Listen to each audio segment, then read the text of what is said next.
Join me in welcoming John Baker. I'm going to tell how the book came to be. It's been 25 years since I had this couple in New York that bought some property on Cape Cod. It was a beautiful wooded site. It's on the water, looked westward toward the setting sun. It was a wonderful, wonderful site. And so I went up to see the property, and then we had a couple of sessions, and I was working through, and I finally got a real idea of what I think was going to work for everybody. And at one meeting, I felt I'd nailed it, and I came up with a partie that I felt encompassed all of the aspects of the program. A partie, spelled P-A-R-T-I, but pronounced partie. It's an architectural term. It could be anything from a rough, squiggly little diagram, bubble diagram on the back of an envelope or a napkin or anything, but so long as it encompasses the essence of all of the essence of the solution to an eventual architectural design. And here's an example of a partie. That's not the partie of the house, but I'll get to why we're looking at this. It was obvious that I was excited, and they responded to my enthusiasm. And the wife of the couple said, "Oh, well, what style is it?" And I said, "Well, not to worry about the style as such at this point. That'll evolve as we move the process along." Well, she didn't seem convinced, and really wanted to know what the style was going to be. Well, after pressing the point a few more times, I finally did a little doodle of a sort of generic house with a chimney and smoke coming out of the top. And before she could comment, I drew a little glass box, a sort of Miesian or Philip Johnson kind of thing on stilts, and with a flat roof and lots of glass. Well, she didn't want that either, and not on Cape Cod. But I made the point that an architect's partie was simply a graphic representation of the kernel of an idea that incorporated all the essential elements of the ultimate design. Think of it as the acorn that becomes the oak tree. And that's what that is. That's, in a minute, let's see. I assured her that the house was on Cape Cod, it would have shingles, it would nestle into the site and become part of the landscape. With that reassurance, she seemed satisfied, and I headed home. That evening I was watching a program on television. I'm always doodling with something, and that evening I kept developing their partie into one historical style after another. After 6 or 7 of these, I called Liddy, my wife, some of you know her, and I said, "This is great. If I can do a chateau-esque, I can do anything." And I did, over 60 different variations. So that was how it began. And I had already written one book that first came out in 1977 called How to Build a House with an Architect. And then later on, Lippincott was bought by Harper and Row, and they brought it out again in an expanded version. So I wasn't a complete neophyte, but I thought I'd take a generic plan and develop it in 15 or 20 styles and perhaps publish it myself. And I put a package together, and I thought to share it with a friend who'd been in publishing all his life. When he saw my display, he saw exactly what I had in mind, and after a few harumphs and a well, I waited with bated breath. Instead of a caustic comment, the well was followed by, "You're not going to publish this yourself. This is a very marketable concept." Well, soon after that, W.W. Norton thought it was a great idea as well, and a few months later, was the first edition of this book, and that was literally 25 years ago. And it's been very gratifying that it's been in print all these years. So about a year ago, I got a call from Norton asking if I'd be interested in expanding the book, a new preface to the new edition, and add a chapter saying what's new in the last 25 years. So of course I jumped at it. And to think that it was 25 years ago still amazes me. And some of you probably remember the radio personality Paul Harvey, who used to he used to say, "And now you know the rest of the story." And people have asked me over the years, what was my interest in architecture? How did I get started with it? Well, I was lucky. I was born with an ability to draw, but I was also blessed with a compulsion, not just to draw, but to make things. And as a youngster growing up in a very rural area, I must have set a record building huts, underground huts, tree huts, normal huts, and that was what we did. That was the most exciting thing to me as a kid. So this is a sketch I made of a street musician in Galway in 1999. This is another sketch that was, this is the area where I grew up. It was way out on the South Shore of Long Island at the end of the Great South Bay. And as I grew up, I was very aware of the architectural profession. It was in my genes. My father's brother, my uncle, William Edgar Baker Jr., was an architect in New York. One of my mother's brothers was an architect on Staten Island. He founded the chapter of the AIA on Staten Island.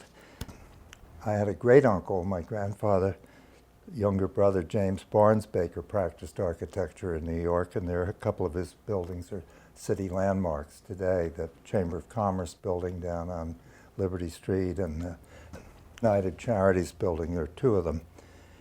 And my kin who weren't architects were for the most part engineers or builders. And my grandmother Baker was an artist who painted in oils. So there was no question that it's in my genes, and that's where my interest lay. So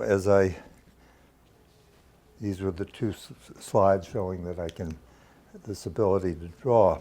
Another very fortunate thing happened when I was in school. In my last year in high school, I had the great fortune to take an AP course in the history of Western architecture. It was taught by an artist. He was a landscape painter who had a background in history and architecture. And he covered the history of architecture from the classical Greek-Roman period through the early Christian and Byzantine, Romanesque, and the Gothic. That was all in the fall term. And we covered the Renaissance during the winter term. And the spring was devoted to American architecture, and he demonstrated how it had all been influenced historically by the earlier periods. And we had to draw all the classical orders and identify the major Gothic cathedrals.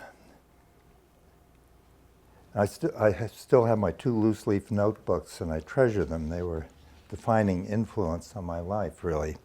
So then, let's go back to Partee. This is not the Partee of the house on Cape Cod, but I just took a sort of generic house, two-story, living room, entrance, dining room, a garage, back hall, kitchen, sort of family room, and then upstairs I had 4 bedrooms, and I had them all separated by, for privacy, by closets or bathrooms or something. And then the next stage to go from that was to refine the Partee a little bit more. It gets a little less squiggly. And then that was the ground floor, and in the earlier edition of the book, this is the one that I track all the way through. This is the second floor, And there was a hall bath that's shared by these 2 bedrooms, a living room, a master bedroom, and they're all separated, and that seemed like a fun thing to do. So what style is it, going back to my client whose house I did on Cape Cod? And I thought, well, supposing we took this and did a early New England colonial. And this is an illustration from my my book, which is originally, if those of you that knew the original book saw it only in black and white. So I've colored every plate in the book. And I was telling somebody the other day, if I had 6 or 8 more plates to do, I think my eyes would have turned Crayola sky blue. I mean, it was on and on. And there's sort of typical, this is a wonderful house. It was Saugus Iron Workers' house near Boston, and here's another one in Ipswich. But you could see this part of the original house didn't change. What did change was what I did here, and was able to develop into a early New England version, if you will, of the style. And I thought, well, let's see. It's a jump to go from early New England to federal, but here we are. This part stays the same, and I just developed it in, that's again the colored illustration from the original book, original plate, and here are 2 examples, both outside of Boston. This is what I was doing earlier on when I came back from and was watching whatever the TV program was. And, oh, well, let's do a Greek revival. Can we do that? And this, again, is the illustration from my book. And here, again, you see that this part of the plan stays exactly the same. In this case, I just added a porch, and it echoes typically, and you'll see examples in the book of other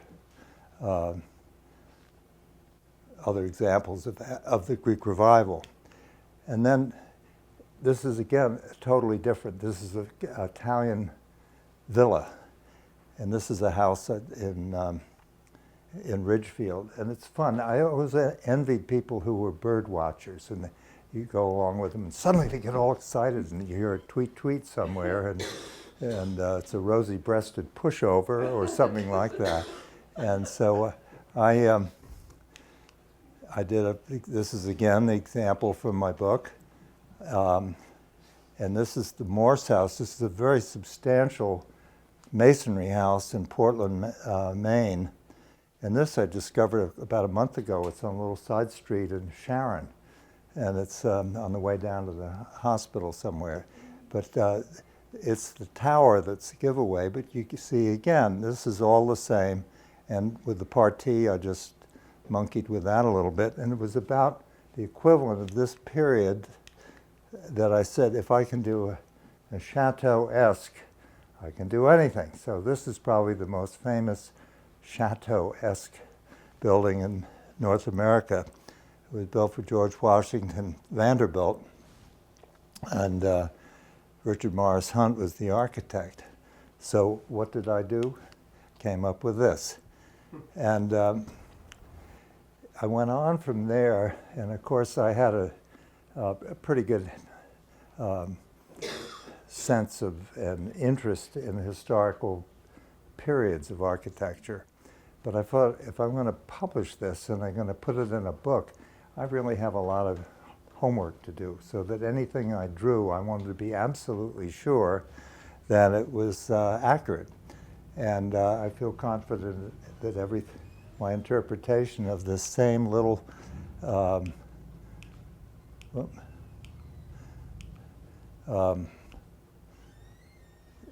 that it was accurate. And I think so. Then, well, let's see what else we could do. Some of you may recognize this. It's up in Lime Rock. It's a wonderful building. It's Queen Anne, and that was the cover, actually, on my first edition of my book. And then these are samples of typical Queen Anne's. Some have the tower. They don't always have to have that. But again, you see it's exactly the same partie, the same floor plan. And then after that, my daughter lives down in Santa Fe, and I've always been fascinated by the Pueblo style. And to think that you can take this one simple, basic plan and develop it in all of these different styles is kind of fun. So that's the illustration from my book. I fattened up the walls because of the adobe. But these are two examples, one in Sedona and one in Santa Fe. And that has this cantilever. It's a very modern house, but it still has the character of the Pueblo. So that appealed to me. Some of you may recognize this. It's up in Lakeville. And again, it's the same basic plan, and that was the international style that I talk about in the book. So then, getting into the 12th chapter entitled, What's New? So what has happened in our lives 25 years ago? Well, one thing that's happened is that a lot of people work at home. I have two sons. They're both partners, and one's a partner at Deloitte Consulting, an international consulting firm. The other's a partner in a law firm. And guess what? There's at least one day a week where they work at home. And so that room is a dedicated room. It's got all the gadgetry and the things that you need to stay in touch with the rest of the world. So the other thing is that there's fewer and fewer sort of formal dinner parties, and families are smaller. If you look at a lot of the plan books that were published in the 1890s, there were parlors, and the largest room, almost invariably, was a dining room. And that's sort of changed. So what I did here was to take what was the dining room, and I show it with a pull-out bed. Obviously, it could be a bedroom or a home office. And instead of just the little powder room, I turned that into a full bath. So that the dining is probably going to go on much more informally as a part of what I indicated was the family room off the kitchen. And, I'm sorry, down here. And then upstairs, the other house probably didn't have enough closets. People seem to have more and more clothes. My clients, the closets get bigger and bigger, but you take the master bath and the master dressing, it takes up a lot more room than the actual master bedroom itself. So I have figured out a way of getting more closets. The other thing is the sense of privacy, and so all suite bathrooms are sort of de rigueur these days. No matter how small they are, if you have a guest room or a kid's room, it's nice to have. So in this case, it's basically the same plan, but I made and I just put this bath right above the other one, and made that two similar ones with showers. And then just to close, these are four very, very different houses or versions of the same basic plan, postmodern, neo-colonial revival, Miesian, and the only term that wasn't an accepted standard term used among architectural writers and historians, I invented nouveau traditional for these people seem to call them McMansions, that kind of thing. So, and I want to end with just reading a couple of passages from my book. These were from the original book. I said, it's my hope that houses built in the coming years will be simpler and less pretentious than ones we saw in the 80s. Houses should have more substance than style. Plans should be more thoroughly developed than the ones in most plan books or than most developers offer to the public. The character of houses should be less self-conscious and less intrusive than most architects produce today. Throughout our history, Our houses have derived elegance from simplicity, dignity from restraint, and richness from subtle diversity. There should always be a place in our communities for comfortable, livable houses that express the character of the region, the site, and the people who live in them. Let's not worry so much about what particular style our houses are. Let's trust they will simply have style, an inherent intrinsic style that derives from the nature of the materials used, an expression of the spaces defined. Above all, let's build houses that live comfortably with their surroundings, are courteous to their neighbors, and deferential to the environment. I believe our American houses can continue to provide the comfort and sense of well-being that they have in the past. The need to show off will be less important to a society that's increasingly comfortable with itself, and that one that is enriched by a knowledge of our history and a greater appreciation of our architectural heritage. And I will end this little talk with my closing remarks in the new edition of my book. I said, I hope the next generation of young adults will enjoy looking at architecture, particularly houses, with a new interest in the way we live and how the study of architecture can enrich our lives. If I can encourage my readers to view residential design with an informed and critical eye, I will have succeeded in my goal in writing this book. So endeth the reading of the lesson.